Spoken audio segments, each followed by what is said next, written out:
सबसे पहले तो मैं आपको बताऊं कि क्वेश्चन कभी कभी इस तरीके के भी आते हैं। जैसे ये क्वेश्चन है फॉर एग्जांपल, कहता है कि एक रसोइये को महिला, महिला को लड़की, लड़की को वेटर, वेटर को पोस्टमैन और पोस्टमैन को ड्राइवर कहा जाता है। तब रेस्टोरेंट में खाना कौन परोसता है? तो रेस्टोरेंट में खाना जैसे वेटर परोसता है और वेटर को क्या कह रहा है? पोस्टमैन कह रहा है। सो जस्ट लाइक हमारा आंसर पोस्टमैन हो जाएगा। ठीक है, लेकिन इसमें ना एक नया ट्विस्ट है। इसमें क्या है? एक नया ट्विस्ट है। मैं आज वो आपको ट्विस्ट बताता हूं, शायद आपको पता भी नहीं होगा। अभी तक बहुत सारे बच्चों को इस ट्विस्ट के बारे में पता भी नहीं होगा, जो मैं आज आपको सिखाऊंगा। कभी भी अगर क्वेश्चन के अंदर कॉल्ड शब्द का उपयोग होगा, इस तरह के क्वेश्चन आ रहे हैं उसमें कॉल्ड शब्द का उपयोग हो रहा है या फिर इज का शब्द का उपयोग हो रहा है, हिंदी में मतलब कहा जाए तो कहा जाता है शब्द का उपयोग हो रहा है, समझ गए? तो आपका जो आंसर है वो हमेशा नेक्स्ट वर्ड होता है। तब आपका जो आंसर है वो क्या होता है? हमेशा नेक्स्ट वर्ड होता है। हमेशा नेक्स्ट वर्ड आपका आंसर होता है। अगला जो शब्द होगा वो हमेशा आपका आंसर होता है। ठीक है, फिक्स है। मतलब जो अगला शब्द होता है ना वो आपका आंसर होता है, हमेशा फिक्स है, मतलब वो कभी चेंज नहीं होता। और अगर यहीं पर इस तरीके के क्वेश्चंस में अगर आपको दिखाई दे जाए मींस, इस तरीके के क्वेश्चंस में आपको दिखाई दे जाए मींस, क्या दिखाई दे जाए? मींस, मतलब हिंदी में अनुवाद करूं इसका तो अर्थ। अगर इस तरीके का कभी भी आपको दिखाई दे जाए तो यहां आप ध्यान दीजिएगा कि इसमें जो आपका आंसर होगा, तो इसमें ध्यान दीजिएगा कि इसमें जो आपका आंसर होगा वो जो है वो आपका लास्ट वर्ड होगा। मतलब जो पिछला शब्द निकला है ना वो आपका आंसर होगा। मतलब ये फिक्स है पॉइंट। अब इसको समझाएं कैसे? ठीक है, अब इसको समझाएं कैसे? इसको हम पॉइंट आउट को समझें कैसे, समझाएं कैसे? ठीक है, चलो तो इस पॉइंट आउट को हम समझें कैसे, समझाएं कैसे, तो इसको देखेंगे एक एग्जाम्पल के तौर पर। ठीक है, जैसे मैं बोलूं ए इज बी, है ना, बी इज सी और सी इज डी। तो यहां पर मान लो क्वेश्चन में अगर पूछ ले कि, तो वो क्वेश्चन में पूछ ले कि सी क्या है ना, फॉर एग्जांपल क्वेश्चन में पूछ ले सी क्या है, तो आपका आंसर क्या होगा? सी जो है वो क्या है? वो डी है ना। सी क्या है? तो सी जो है वो डी है। मतलब क्यों? क्योंकि हमेशा इज लगा है या कॉल्ड लगा है तो नेक्स्ट वाला वर्ड जो भी वर्ड होगा क्वेश्चन के अंदर वो हमारा आंसर बनेगा, जो भी वर्ड होगा वो हमारा आंसर बनेगा। लेकिन अगर यहां पर बात करूं मैं प्रीवियस वर्ड की, जैसे यहां आ जाए ए मीन्स बी, है ना, ए मीन्स बी, बी मीन्स सी और सी मीन्स डी, इस तरीके का क्वेश्चन आ जाए और अब यहां पर मैं पूछूं कि भाई सी क्या है ना, सी क्या है, तो हमारा आंसर क्या होगा? तब हमारा आंसर होगा previous word, the last word. तो सी क्या है? तो बी मीन्स सी है, तो मीन्स जहां पर भी लगा होगा वहां आंसर लास्ट वर्ड होगा। तो सी क्या है? तो सी फिर बी कहलाएगा। तो सी क्या है? तो सी जो है वो बी कहलाएगा। सही है, ठीक है, कोई बात नहीं कृष्णा, कभी कभी ऐसा होता है ना, रोज नहीं होता ऐसा। मैं जो है क्लास को 1-2 मिनट आराम से शुरू किया करूंगा, और वैसे भी अभी इंट्रोडक्शन ही चल रहा है, परेशान मत हो, इतना इतना टेंशन लेने की जरूरत नहीं है। ठीक है, तो यहां पर अगर कभी भी आपके पास ये शब्द दिखाई देंगे तो आपको आंसर बहुत ही चयनित तरीके से आपको देना है। कि जैसे अगर कॉल्ड शब्द दिखाई दे तो आपको आंसर देना है नेक्स्ट वर्ड, अगर आपको मीन्स शब्द दिखाई दे तो आपको आंसर देना है प्रीवियस वर्ड। ठीक है, याद रहेगा? हाँ या ना? याद रहेगा ये पॉइंट, क्योंकि इससे क्वेश्चन एग्जाम में आता है। और कभी वो कॉल्ड शब्द देता है एग्जाम में, कभी वो मीन्स शब्द देता है। ठीक है, अभी तक आज तक का इस पे 2 बार तो आरटीआई मैं स्वयं लगा चुका हूं, है ना। एक बार एसएससी ने और एक बार यूपी ट्रिपल एससी ने। ठीक है, 2 बार मैं आरटीआई लगा चुका हूं इन पर, कि सर मुझे ये बता दो इन दोनों में अंतर क्या है। आज तक रिप्लाई नहीं आया उसका, है ना। बस मानते हैं जी ऐसा होगा, क्यों मानते हैं इन्हें भी नहीं पता, लेकिन प्रीवियस ईयर में हमेशा इन्होंने यही माना है। अब जब माना है तो मानेंगे ही। ठीक है, मैट्रिक्स अभी आएगी, डबलिना अभी आएगी मैट्रिक्स भी। ठीक है, तो अब जैसे क्वेश्चन आपकी स्क्रीन पर ये वाला था, पहले इस क्वेश्चन को देखो। जैसे ये वाला क्वेश्चन था, कह रहा है if cook is called women, women is called girl, girl is called waiter, waiter is called postman and postman is called driver, then who serve food in the restaurant. यदि रसोइये को महिला, महिला को लड़की, लड़की को वेटर, वेटर को पोस्टमैन और पोस्टमैन को ड्राइवर कहा जाता है, तब रेस्टोरेंट में खाना कौन परोसता है? तो हम सब जानते हैं रेस्टोरेंट में खाना परोसता है वेटर, और वेटर को क्या कहा जा रहा है? वेटर को कहा जा रहा है पोस्टमैन, है ना, is called postman. So waiter is called postman. अब यहां पर कॉल्ड शब्द का उपयोग हुआ है तो हम अगला वाला जो आंसर है वो दे देंगे। ठीक है, अगला वाला जो आंसर है वो शब्द आंसर दे देंगे, यानी कि यहां पर वेटर पोस्टमैन है, सो पोस्टमैन इसका आंसर हो जाएगा। दैट मींस बी ऑप्शन इसका आंसर हो जाएगा। क्या हो जाएगा? बी ऑप्शन इसका आंसर हो जाएगा। सही है, क्या हो जाएगा? बी ऑप्शन इसका आंसर हो जाएगा। और देखो एक क्वेश्चन इसका, ये देखो, घनश्याम जी मैं खुद ही नहीं मिल पाया हूं अलग सर से, मुझे लगता है 1 साल हो गया और अभी तक मैं 2 ही बार मिल पाया हूं सर से, क्योंकि सर बहुत व्यस्त रहते हैं। तो ये पॉसिबल नहीं है कि सर इस क्लास में आएंगे। सर आपको वाईटी पर मिल सकते हैं। दीपक जब आप सारा टॉपिक पढ़ लोगे उसके बाद आप डीपीपी लगाओगे तो डीपीपी में कोई डाउट रहेगा ही नहीं, क्योंकि डीपीपी में वही क्वेश्चंस होते हैं जो आप पढ़ चुके हो, मतलब जो चैप्टर का सार है। ठीक है, करिए। कह रहा है यदि बादल को सफेद कहा जाए, सफेद को वर्षा कहा जाए, वर्षा को हरा कहा जाए, हरे को वायु कहा जाए, वायु को नीला कहा जाए, नीले को जल कहा जाए, तो पक्षी कहाँ उड़ेंगे?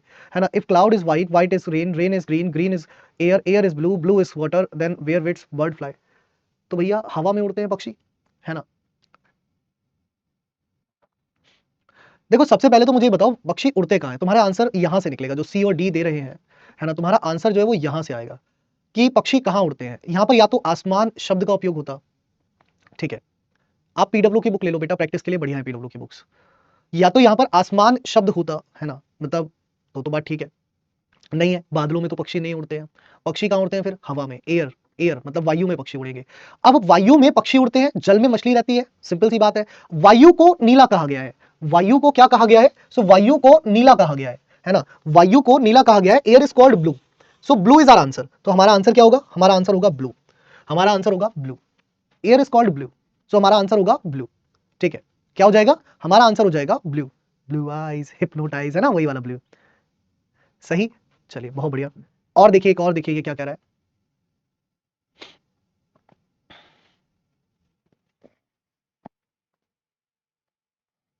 अभी पोल लगाऊंगा जब पोल की जरूरत पड़ेगी, अभी जरूरत नहीं है दोस्त।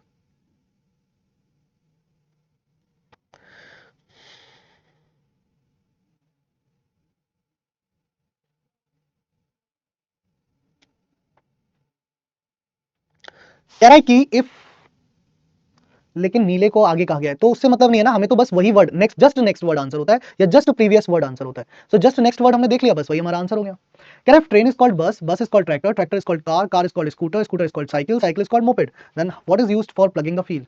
यदि ट्रेन को बस कहा जाता है, बस को ट्रैक्टर कहा जाता है, ट्रैक्टर को कार कहा जाता है, कार को स्कूटर कहा जाता है, स्कूटर को साइकिल कहा जाता है, साइकिल को मोपेड कहा जाता है। तो खेत की जुताई के लिए किसका उपयोग होता है? खेत की जुताई के लिए ट्रैक्टर का उपयोग होता है, हम सब जानते हैं, है ना। आप में से बहुत सारे होंगे जो किसान परिवार से होंगे, बहुत सारे नहीं भी होंगे, लेकिन इतना पढ़ा तो होगा उन्होंने भी। ठीक है, तो यहां पर ट्रैक्टर को क्या कह रहे हैं? तो ट्रैक्टर को कार कहा जाता है। हमें बस नेक्स्ट वर्ड देखना है, ये नहीं कि कार को क्या कहा जाता है, कार से मतलब नहीं है, ट्रैक्टर को कार कहा जाता है। So car is the answer, so car is the answer. ठीक है, अब यहां पर जो ट्रैक्टर ही आंसर दे रहे हैं, भाई क्या कहूं मैं उन्हें, ट्रैक्टर कैसे आंसर हो जाएगा? ट्रैक्टर को कार कहा जा रहा है तो कार आंसर होगा। ट्रैक्टर से जुताई होती है, ये तो मैं भी जानता हूं, लेकिन रीजनिंग में क्या कहा जा रहा है हमें वो देखना है। व्हाट इज इंपॉर्टेंट, उसको कहा क्या जा रहा है यार, ये भी तो देखना है ना। सर ये कौन देखेगा? पड़ोसी नहीं देखेगा, हमें ही देखना है। ठीक है, एक और देखो इसमें, इस क्वेश्चन का एक बहुत अच्छा वाक्य है। रवनीश रवीश कुमार जी, जब आप प्रैक्टिस करते जाओगे आपको समझ में आता जाएगा, एग्जाम में भी लिख करके नहीं आएगा कि ये इस टाइप का क्वेश्चन है ना, वहां देख करके अपने आप पहचानना होता है कि ये इस टाइप का क्वेश्चन है। पहचान खुद से ही करनी होती है दोस्त, ना तो एग्जामिनर बताएगा, ना वहां लिख करके आएगा, और ना मैं वहां पर आपके साथ मौजूद होऊंगा, ना आपका पड़ोसी बता पाएगा, खुद से पहचानना होगा। इस क्वेश्चन का एक वाक्य है, 2016 की बात है, मैं एक SSC JE, SSC junior engineer का बैच पढ़ा रहा था। ठीक है, तो हुआ क्या, मेरा नॉन टेक वाला मैं पढ़ा रहा था, तो मैं रीजनिंग पढ़ा के निकला, रीजनिंग के बाद साइंस का लेक्चर था, वहाँ पर वो ब्लड पढ़ा रहे थे। अब उन्होंने कोई क्वेश्चन पूछा, मैम थी, तो बच्चों ने आंसर दिया ग्रीन, कि खून का रंग हरा होता है। तो मैम बोली कि जी ये कैसे है, पॉसिबल ही नहीं है, मतलब लाल होता है तो मतलब हाथ काट के देख लो। बोले नहीं, अभी रीजनिंग वाले सर पढ़ा के गए। भाई साहब, मैम ने कहा कि बुलाना जरा सर, हम भी गए। उन्होंने कहा क्या हुआ, मैम बताओ। कि बच्चे कह रहे हैं सर आप पढ़ा रहे हो खून का रंग हरा होता है। मैंने कब पढ़ा दिया खून का रंग हरा होता है? बोले सर अभी आपने लास्ट क्वेश्चन में बताया नहीं था खून का रंग हरा होता है। भाई साहब, उस दिन मुझे एहसास हुआ कि देश में ऐसे बहुत सारे बालक हैं जिनको, जिनकी बुद्धि का विकास होना भी जरूरी है। ठीक है, तो तुम ऐसे बालक मत बन जाना प्लीज। ठीक है, जैसे ये क्वेश्चन है, कहता है कि यदि नीले को लाल कहा जाता है, लाल को गुलाबी कहा जाता है, गुलाबी को पीला कहा जाता है, पीले को हरा कहा जाता है, हरे को काला कहा जाता है, तो निम्नलिखित में से रक्त का रंग क्या है? यहाँ पर मैंने हरा नहीं लिखा इसीलिए क्योंकि बदल दिया मैंने कलर। तो ब्लड का कलर, अब हम सबको पता है लाल रंग का होता है खून, तो लाल को गुलाबी कहा जा रहा है। लाल को क्या कहा जा रहा है? तो लाल को जो है वो गुलाबी कहा जा रहा है। ठीक है, तो लाल को गुलाबी कहा जा रहा है, तो हमारे खून का रंग क्या हो जाएगा? गुलाबी, यानी कि पिंक हो जाएगा। ठीक है, तो वो इस क्वेश्चन में पिंक है, बस इस क्वेश्चन के बाहर जाकर के पिंक मत समझ लेना। इस क्वेश्चन के बाहर जाने के बाद असल दुनिया में लाल रंग का ही खून निकलेगा। यकीन ना हो तो हाथ ऐसे नस वस काट करके मत देख लेना, ये सर हम तो देखने के लिए टेस्ट करने चले गए थे। ठीक है, बस इस क्वेश्चन का आंसर गुलाबी है, कहीं तुम भी वही वाले बालक बन जाओ। चलो इसका ये क्वेश्चन जो ये वाला है, इसका आंसर दो फटाफट से, ध्यान से देख करके आंसर देना। चलो अब देख करके आंसर देना इस क्वेश्चन का। और ये सच में वाकया हुआ मेरे साथ, 2016 की बात है। दीपक आप मुझे टेलीग्राम या इंस्टा पे भेज देना, मैं बता दूंगा, परेशान मत हो। ठीक है,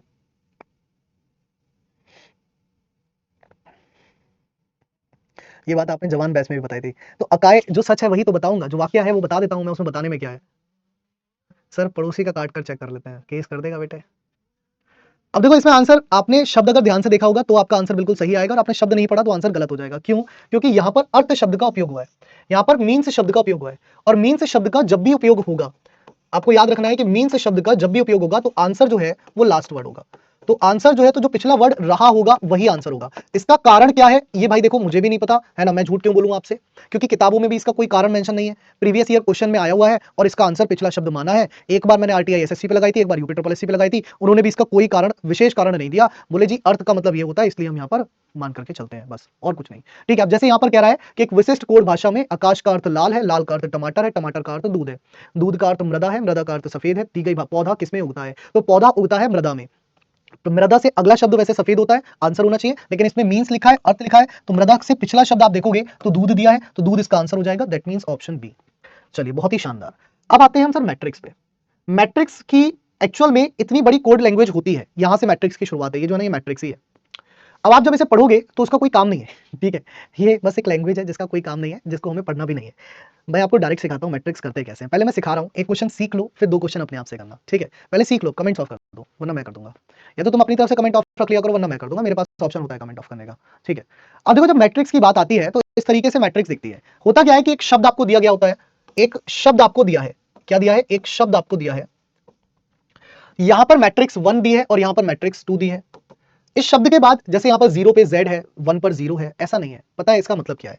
इसका मतलब जैसे ये है, मान लो मैं यहां पर लिखूं 25, मैं यहां पर लिखूं 25, तो 25 का मतलब होगा ये 2 जो है वो मेरी रो है।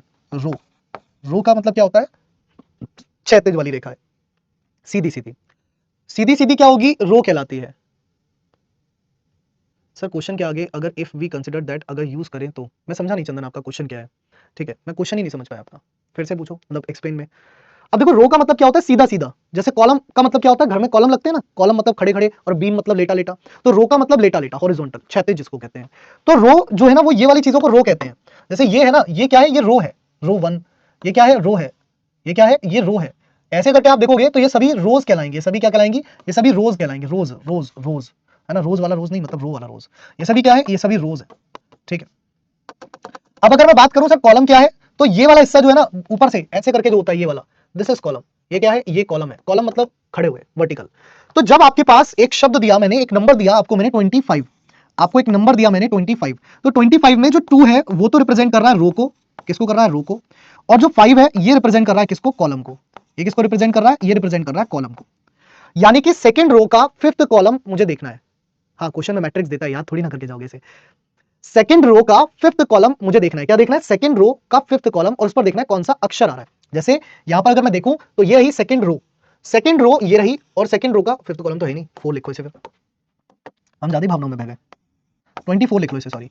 तो मान लो सेकंड रो का 4th कॉलम, सेकंड रो का 4th कॉलम, तो सेकंड रो हो गई, और 4th कॉलम कौन सा है? 4th कॉलम ये है, तो सेकंड रो का 4th कॉलम, सही है, सेकंड रो का 4th कॉलम क्या हो जाएगा? That is T, that is T.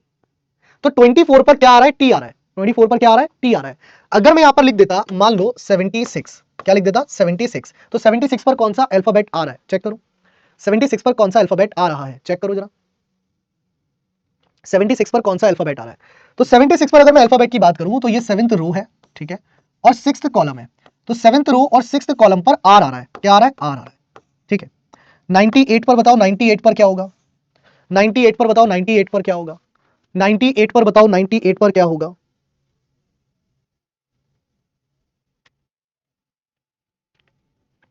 98 पर बताओ, 98 पर क्या होगा? तो 98 पर 9th रो और 8th कॉलम, तो 9th रो और 8th कॉलम जो है वो वी बनेगा। 9th रो और 8th कॉलम जो है वो क्या बनेगा? वो वी बनेगा, सही है। मतलब अब आपको अक्षरों की पहचान हो गई कि किस अक्षर पर कौन सा नंबर हमें चयन करना होता है। अब जब क्वेश्चन आता है तो पहले इतनी सारी थ्योरी देता है कि एक शब्द को संख्याओं के केवल एक सेट द्वारा दर्शाया जाता है, जैसा कि विकल्पों में से किसी एक पे दिया गया है। विकल्पों में दिए गए संख्याओं के सेट को अक्षरों के 2 वर्गों द्वारा दर्शाया गया है, जैसा कि दिए गए 2 अवयव में दिखाया गया है। मैट्रिक्स 1 के कॉलम और पंक्तियों को 0 से 4 तक क्रमांकित किया जा गया है, और मैट्रिक्स 2 के कॉलम और पंक्तियों को 5 से 9 तक क्रमांकित किया गया है। इन मैट्रिक्स के एक अक्षर को पहले उसकी पंक्ति और फिर उसके कॉलम द्वारा दर्शाया गया है, ठीक है। उदाहरण के लिए डी को 0 to 30 आदि द्वारा दर्शाया गया है, जेड को 0077 आदि द्वारा दर्शाया गया है। इसी तरह आपको रैंक शब्द के लिए सेट की पहचान करनी है। आपको शब्द दिया है रैंक, आपको रैंक शब्द दिया है, आपको रैंक के लिए बताना है कि मैट्रिक्स का कौन सा ऑप्शन बिल्कुल सही है। अब आपको ये चयन करना है। सो आंसर बताओ क्या बनेगा, देखो बताओ जल्दी से।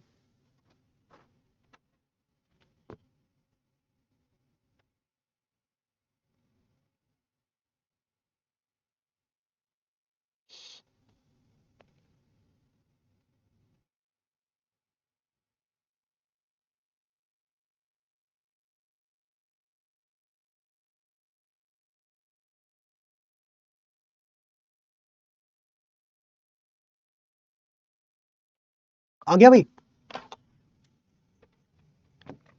जैसे पहले ऑप्शन में 76, तो 7th रो और 6th कॉलम पे आर मुझे दिख रहा है, ठीक है। ए है 4 पे, 4 और 0 पर मुझे ए दिख रहा है, 12 पर एन है, सो फर्स्ट रो और सेकंड कॉलम पर मुझे एन दिख रहा है। 86 पर के, तो 8th रो और 6th कॉलम पर मुझे के नहीं मिला, 8th रो 6th कॉलम पर मुझे एच मिला, तो 86 पर तो एच है। तो जो ए ऑप्शन आंसर दे रहे हैं बेटा, चेक कौन करेगा? चिंकी कुमारी। कौन चेक करेगा चिंकी? इसमें 2 मैट्रिक्स क्यों दिया होता है? क्योंकि एक मैट्रिक्स में 0 से 4 तक नंबर दिए गए हैं और दूसरे में 5 से 9 तक दिए गए हैं, है ना। ये बात यहाँ पर लिखी है इन्होंने। 2 मैट्रिक्स देने का कारण यहाँ लिखते हैं। मैट्रिक्स 1 जो है वो कॉलम और पंक्तियों को 0 से 4 तक, और मैट्रिक्स 2 को कॉलम और पंक्तियों को 5 से 9 तक क्रमांकित करता है, ठीक है। टाइम बढ़ाने के लिए, मतलब क्यों देगा? टाइम बढ़ाने के लिए, आपका दिमाग चेक करने के लिए कि 2 मैट्रिक्स में आप कैसे दिमाग का उपयोग कर पाते हो, आपके पास दिमाग है भी या नहीं, ये कौन चेक करेगा? एग्जामिनर का काम है। और एग्जामिनर ऐसे ही तो चेक करेगा, आपको ऐसे ही थोड़ी ना किसी भी डिपार्टमेंट में रख लेंगे, सरकारी नौकरी है भाई, है ना, ऐसे ही थोड़ी ना दे देंगे सरकारी नौकरी, चेक तो करना होगा। एंड तक चेक करना होता है क्या? नहीं बेटा, पहला अक्षर चेक करो, आंसर टिक कर दो बस। वैसे तो इतना भी क्यों करना, आप ऐसा भी कर सकते हो, अक्कड़ वक्कड़ बम्बे वो 80 90 पूरे 100, 100 में लगा तागा, चोर निकल के भागा, बी ऑप्शन। ऐसे भी कर सकते हो, सही है। हाँ, एग्जाम में ये चार्ट दिया गया होगा, एग्जाम में ये चार्ट दिया गया होगा, क्योंकि ये चार्ट हर क्वेश्चन के लिए अलग होगा, अभी दिखाऊंगा मैं। जैसे 11 पर आर कह रहा है, अब आप देखो चेक करो, 11 पर तो एम है, सो ये तो वैसे ही गलत हो गया। 34 पर आर, थर्ड रो और फोर्थ कॉलम, थर्ड रो और फोर्थ कॉलम पर आर है, बिल्कुल ठीक है। 78 पर ए, 78 पर ए, तो 7th रो और 8th कॉलम, 7th रो और 8th कॉलम पर ए है, बिल्कुल है। 12 पर एन, तो 1 और 2, 1 रो और सेकंड कॉलम पर एन, बिल्कुल है। और 44 पर के, सो फोर्थ रो और फोर्थ कॉलम पर अगर आप देखोगे तो आपको के मिलेगा, यानी कि ये बात बिल्कुल सही है। ऑप्शन नंबर सी इसका आंसर होगा। क्या होगा? ऑप्शन सी जो है इसका आंसर होगा। सर जो 2 मैट्रिक्स दी गई है, लेकिन अल्फाबेट दोनों मैट्रिक्स में काफी अल्फाबेट सेम है, तो नंबर में कंफ्यूजन होगा। बेटा कंफ्यूजन के लिए तो दे रहा है एग्जामिनर, अगर कंफ्यूजन के लिए नहीं, एक बात बताओ, सीधी सीधी चीज रख के दे दे तुमको, तो तुम 1 मिनट में कराओगे? क्यों दे रहा है? रीजनिंग का मतलब क्या है? रीजनिंग का मतलब है दिमाग खोलना, दिमाग चलाना। कंफ्यूज तो करेगा, आर इधर भी होगा, आर उधर भी होगा, एक्स इधर भी होगा तो एक्स उधर भी होगा, दोनों को जोड़ करके ही तो दे रहा है वो मैट्रिक्स। क्यों देता है कोई भी क्वेश्चन एग्जामिनर? कंफ्यूज करेगा तभी तो तुम अपना दिमाग चलाओगे। जो चलाएगा वो सिलेक्शन लेके जाएगा, और जो कंफ्यूजन में उलझ के रह जाएगा वो कुछ और काम करेगा। ऐसा थोड़ी ना है कि वो क्या करते हो यार तुम।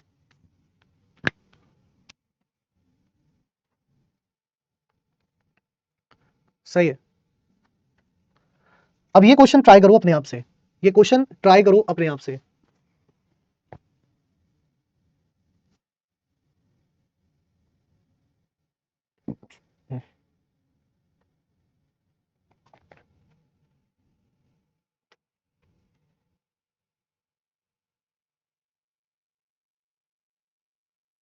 ये जो मेरा जन्मदिन मना रहे हैं आज, सभी लोग शाम को एक एक गिफ्ट भेज देना, ठीक है।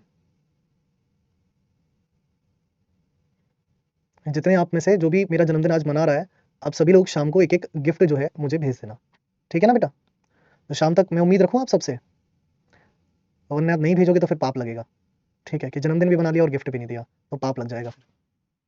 अब यहाँ देखो क्या है, ड्रॉ, DRAW ड्रॉ।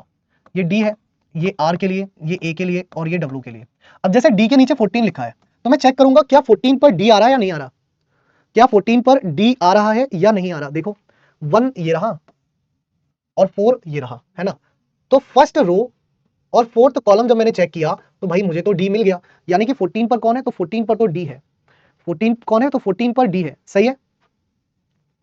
फिर उसके बाद देखो 89 पर जो है ना, ये कह रहा है कि सर 89 पर आर है, यानी कि 8th रो, पहला वाला अक्षर रो होता है, दूसरा वाला कॉलम होता है, पहला वाला पंक्ति होता है, दूसरा वाला कॉलम होता है। तो 8th रो और 9th कॉलम, 8th रो और 9th कॉलम में देखो आर है, बिल्कुल है। कह रहा है 12 पर ए, 12 पर ए का मतलब हो गया फर्स्ट रो और सेकंड कॉलम, तो 12 पर ए है, बिल्कुल है।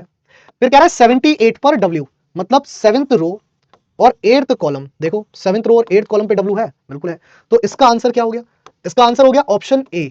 इसका आंसर क्या हो गया? इसका आंसर हो गया ऑप्शन ए, ठीक है। निंदिया, सी तक तो पहुंचने की जरूरत ही नहीं थी, ए ऑप्शन इसका आंसर हो गया बेटा। क्या हो गया? ए ऑप्शन ही जो है वो इसका आंसर बन गया, ठीक है। सो मैट्रिक्स का एक और क्वेश्चन है, ये तुम्हारे लिए दे दो, तुम्हें कर दोगे? चलो करा ही देता हूं मैं, तुम छोड़ो, है ना। फिर उसके बाद कंडीशनल कोडिंग पर आता हूं। ये कह रहा है take, TAKE take, TAKE take. अब यहाँ टेक में देखो 10 पर टी है, तो फर्स्ट पर और 0 पर टी है, बिल्कुल सही। 32 पर ए, सो थर्ड रो और सेकंड कॉलम पर एन है, तो ये गलत हो गया, मतलब ए ऑप्शन नहीं है यहाँ पर। ये 32 पर जो है क्या है, 32 पर जो है वो एन है, तो यानी कि ए ऑप्शन आंसर नहीं होगा। 41 पर टी, फोर्थ रो और फर्स्ट कॉलम पर टी है, बिल्कुल है। 00 पर ए, 00 पर ए है, बिल्कुल है। 89 पर के, 8th रो और 9th कॉलम पर के है, बिल्कुल है, और 75 पर ई, 7th रो और 5th कॉलम पर ई है, बिल्कुल है। सो ऑप्शन 20 का आंसर हो जाएगा। आसान था, है ना? क्यों भाई, सभी के लिए आसान था, ये तो टफ नहीं था। सही है, बहुत बढ़िया। जिसको कम समझ आया या बिल्कुल भी समझ नहीं आया वो क्लास को रिपीट कर लेना मेरे भाई, ठीक है? पढ़ना तो पड़ेगा, मेहनत तो करनी पड़ेगी, क्योंकि एग्जाम में क्वेश्चन आते हैं तो तुम्हें ही पढ़ना है, मुझे नहीं पढ़ना। पड़ोसी पढ़ेगा तो पड़ोसी का सिलेक्शन होगा। पिछले वाले में सी ऑप्शन होगा, चेक करिए। लाइए 41 पर डी, 41 पर डी, 66 पर आर, 66 पर आर, 23 पर ए, मेरे हिसाब से तो नहीं है बेटा, 23 पर ए तो नहीं है, 23 पर डी है, 23 पर डी है, तो पिछले वाले में सी ऑप्शन हो ही नहीं सकता। चेक कर दिया यार, है ना? कौन है ये? अभिषेक गांगुली। गांगुली जी यार गलत बात है यार, ध्यान नहीं दे रहे हो चीजों पर, ऐसी बातें मत करो यार। अब आती है conditional coding. Conditional coding, decoding, ये वाला क्वेश्चन आता है एग्जाम में, और ये एग्जाम में हर एक एग्जाम में ये क्वेश्चन पूछता है आजकल, बहुत कॉमन हो गया है ये क्वेश्चन पूछना, और इससे ज्यादा इजी कुछ नहीं है। देखने में कितना डरावना लग रहा है कि अरे सर ये कितना डरावनी चीज आ गई, और इससे ज्यादा आसान कुछ भी नहीं है, मतलब ये बहुत ही आसान जिसको कहते हैं ना वो है। पता है क्यों? एक सेकंड बता रहा हूं। दीपराज सिंह परिहार, आपका जन्मदिन आपको मुबारक हो मेरे दोस्त। अब देखो क्यों है आसान। इसमें होता क्या है, पहले पढ़ो, ये वाली जानकारी मत पढ़ो, एक एक करके पढ़ना, मतलब जैसे एग्जामिनर क्या कह रहा है इसको मत देखो अभी।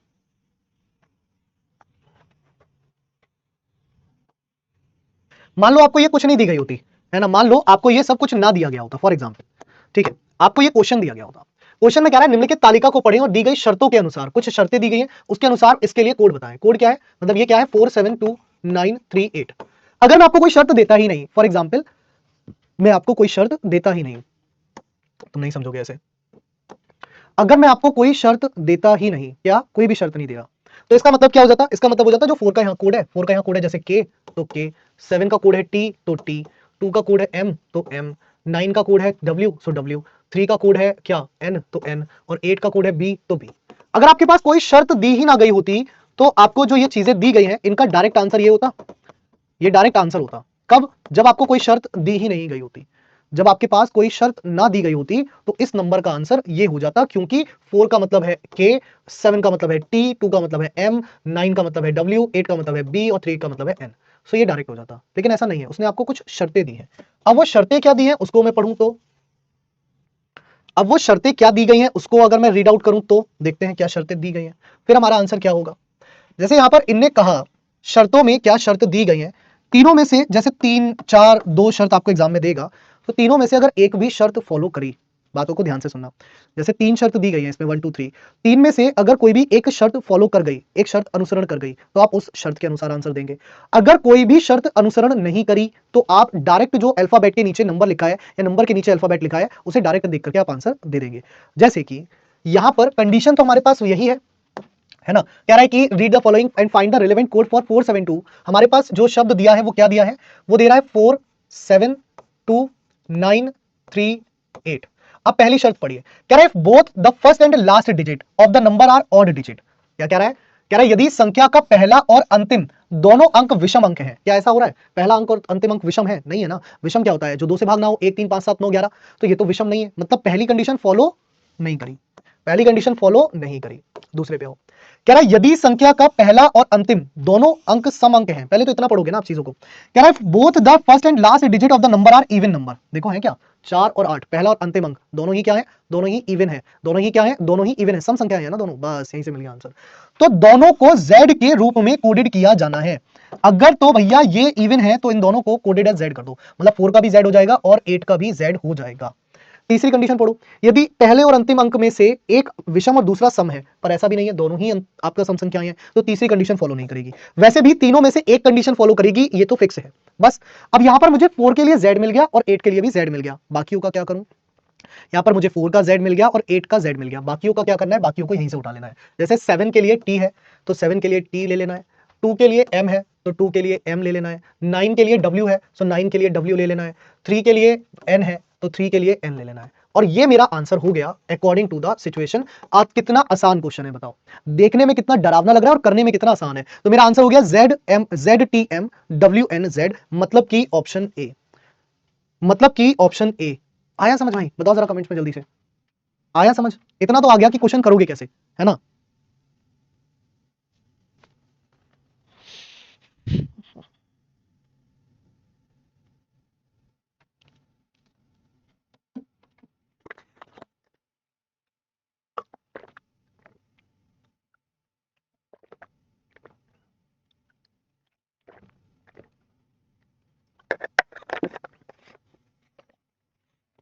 थर्ड पॉइंट फॉलो ही नहीं करा ना बेटा। थर्ड पॉइंट तब फॉलो करता है जब पहला अंक और अंतिम अंक में से एक विषम होता और दूसरा सम होता, लेकिन ये तो दोनों ही सम संख्या है ना, थर्ड पॉइंट तो फॉलो ही नहीं करा। अच्छा दूसरी चीज, कोई कह रहा है सी ऑप्शन और ए ऑप्शन सर सेम है, तो तुम्हें कहां से सेम दिख रहे हैं? यहां पर डब्ल्यू लिखा है, यहां पर एम लिखा है, सेम कहां से हो गए भैया? कैसी बातें करते हो यार। चलो इस पर आधारित सेम डिट्टो क्वेश्चन आप करो अभी, ठीक है, इस पर आधारित सेम डिट्टो क्वेश्चन आप करो, बताओ। और यहां क्वेश्चन देखना कहां दिया गया है, यहां पर जो लेटर दिए गए ना, नंबर्स जो दिए गए हैं, अब वो यहां दिए गए हैं, ठीक है, बनाओ। हाँ रीजनिंग है यार, ये मैथ थोड़ी ना है बेटा। देखो प्रैक्टिस के लिए मैं तो यही कहूंगा, आप पीडब्ल्यू की बुक ले लो, बाकी उसके अलावा आप मार्केट में जाओ, दुकान पे जाओ, दुकान वाले से बोलना भैया जो सबसे सस्ती प्रीवियस ईयर की किताब हो वो दे दो, बात खत्म। अब मैं इस प्लेटफॉर्म पे खड़ा हूं तो मैं तो किसी और का नाम नहीं ले सकता, सीधी बात है, इसमें कोई बुराई वाली बात नहीं है।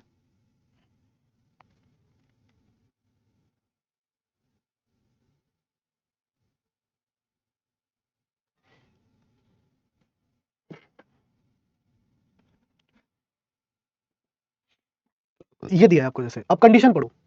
पहली कंडीशन क्या है, कह रहा है कि यदि पहला तत्व एक संख्या है, बिल्कुल है, और अंतिम तत्व एक प्रतीक है, प्रतीक मतलब चिन्ह, ऐसा नहीं है ना, ये भी संख्या है, तो ये तो कंडीशन गलत हो गई।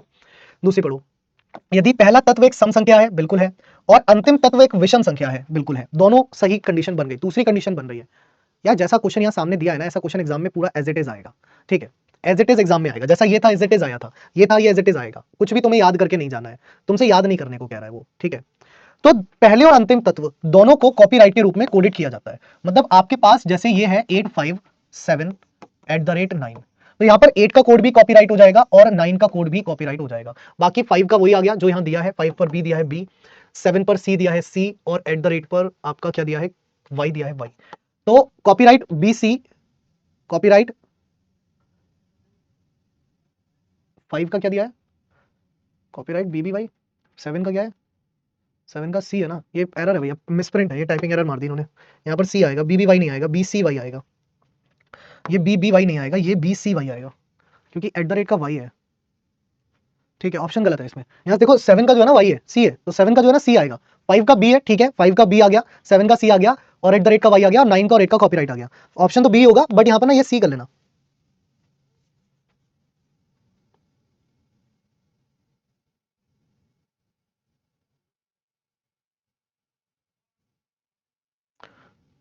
अच्छा sorry sorry sorry sorry sorry, इसमें एक चीज और भी है, इसमें तीसरी कंडीशन भी फॉलो कर रही है, ये भी देखो जरा, अगर मैं इसको ऑप्शन को ना बदलूं तो इसमें आप ध्यान से देखो, तीसरी कंडीशन भी फॉलो कर रही है, तीसरी कंडीशन भी फॉलो कर रही है, देखो ध्यान से, तीसरी कंडीशन भी फॉलो कर रही है कि दूसरा और तीसरा दोनों तत्व अभाज्य संख्याएं हैं, तो 5 और 7 दोनों अभाज्य संख्याएं हैं, तो तीसरे तत्व को दूसरे तत्व के कोड से रूप कोडित किया जाना चाहिए, तो तीसरे तत्व को दूसरे तत्व के कोड के रूप में, ये वाली भी फॉलो कर गई, समझ रहे हो बात, तो बी ऑप्शन ही सही होगा, मतलब ऑप्शन तो बी ही सही है, लेकिन कंडीशन इसमें दोनों लग गई, इसमें कंडीशन जो है वो दोनों लग गई, मतलब पहले तो ये कंडीशन लगी कि अगर ये दोनों आपके इस तरीके से फॉलो करे हैं, इसमें दूसरी और तीसरी कंडीशन दोनों फॉलो करी है, जैसे इसमें कह रहा है यदि पहला तत्व एक सम संख्या है, बिल्कुल है, और अंतिम तत्व एक विषम संख्या है, बिल्कुल है, तो पहले और अंतिम तत्व को कॉपीराइट के रूप में लिखा जाए, लिख दिया, सही है। अब देखो कह रहा है यदि दूसरा और तीसरा दोनों तत्व अभाज्य संख्याएं हैं, दोनों हैं, तो तीसरे तत्व को यानी कि 7 को दूसरे तत्व के कोड के रूप में, दूसरा तत्व है 5, 5 का कोड क्या है, 5 का है बी, तो इसको भी बी लिखा जाए और इसको भी बी लिखा जाए, बाकी @ का वाई आ जाएगा, ठीक है, तो इसमें दूसरी और तीसरी दोनों कंडीशंस मिला के फॉलो हो रही है यार, इसमें क्या हो रहा है, दूसरी और तीसरी दोनों कंडीशंस को मिलाकर के फॉलो कर रहा है, ठीक है, पहले सिर्फ दूसरी नहीं है या सिर्फ पहली नहीं है, दूसरी और तीसरी दोनों को मिला के फॉलो कर रहा है, तो आंसर हो जाएगा बी ऑप्शन, आंसर हो जाएगा बी ऑप्शन, सही है, चलो बहुत बढ़िया। सो इसी वजह से जो है आपकी ये क्लास एक्स्ट्रा हुई, क्योंकि ये सब कल हो जाना था, पर इतना कुछ मुझे लगा कि नहीं हो पाएगा, सो दैट मैंने आज क्लास ली। सो कोडिंग डिकोडिंग का द एंड होता है अब, हर एक तरीके के क्वेश्चन का, इसके बाहर एग्जाम में कोई सा भी दिया ना दुनिया का, तुम यूपीएससी का सी सेट भी दियोगे तो भी तुम्हें बाहर नहीं दिखेगा, ठीक है। सो कोडिंग डिकोडिंग का इसी के साथ होता है द एंड, ठीक है, सारी चीजें मैंने आपको करा दी है, मुख्य पॉइंट वही है प्लेस वैल्यू, अगर प्लेस वैल्यू आपने याद कर ली तो बहुत बढ़िया है, किस किसने कर ली याद, बताओ जरा जल्दी से, किस किसने प्लेस वैल्यू याद कर ली है, ठीक है, किस किसने प्लेस वैल्यू याद कर ली है, में जो दिया गया है उसके अकॉर्डिंग ही चलेगा, कोई चैप्टर अगर 20 मिनट में भी कंप्लीट हो